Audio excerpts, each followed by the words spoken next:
I'll be talking on how to listen to our children. Our children of today, they know themselves, they know they are right, and they always tell you the facts. They prove their action with the facts.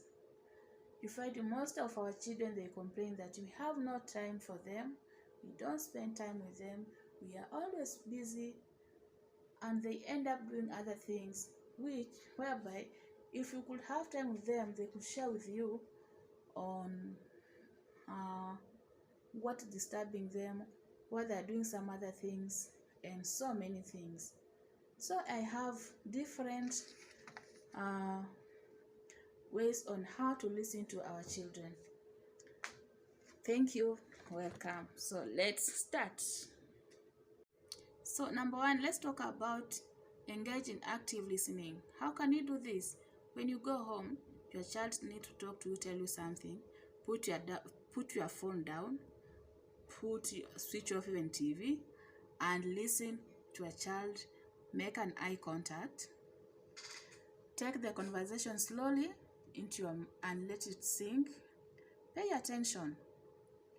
Being an active listener doesn't mean that you can't talk to yourself, but being patient and present shows your child that you really care what they are saying, and eventually you'll come up with a solution at the end.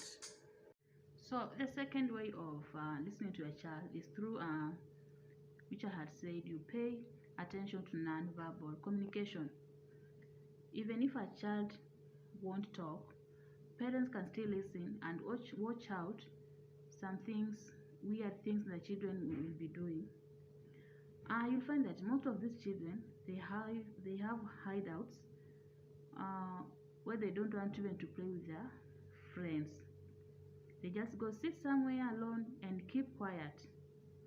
You're able to tell your child that's a problem.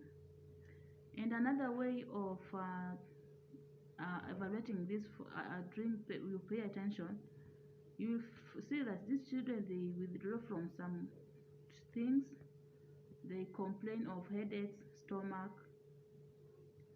They don't want even to eat. For a parent who is able to listen to a child, you'll be able to tell there's something going on, there's something wrong.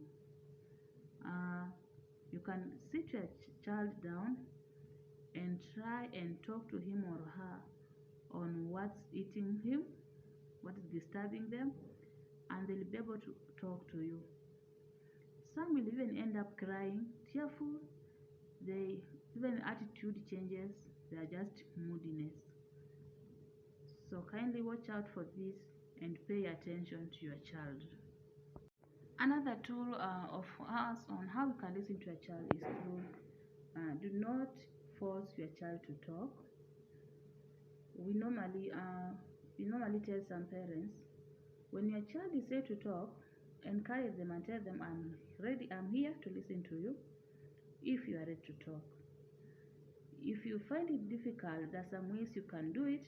You can look for a coach, a teacher. They can go with your child. Maybe your child can be free with them and explain to them what's wrong. Don't try to force them to talk to you. It can irritate them, or it can even be more resistant, and it can backfire even. Use other tools. You can suggest them to go to the coach, maybe their music coach, their soccer coach, their artist coach, where they can talk to them and they explain where the problem, where the issue is, and the coach will come to you and talk to you.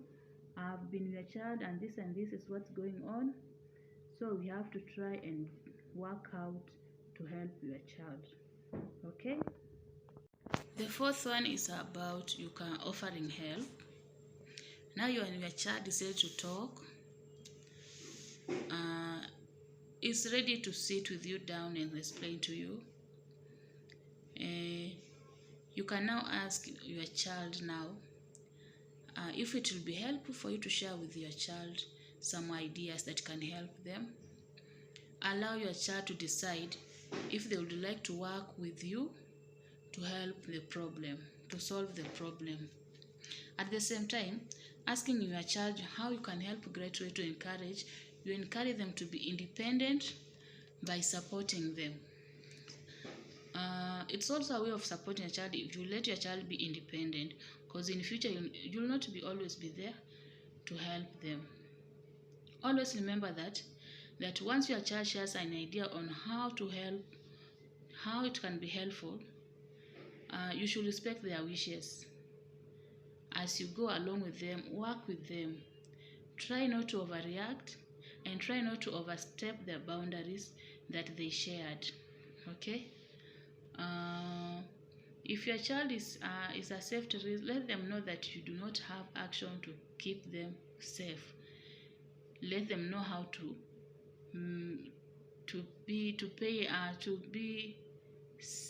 place safetyness in their life. I think that's what I have for you today on how to help to listen to our children. It will be helpful somewhere, because you find that our children nowadays, actually what they want, it's just for you to be there to help them, to guide them in their daily basis, and they'll be happy. Like my son, when I'm at home, mostly want me to engage with him in maybe like gaming. Like we have several games.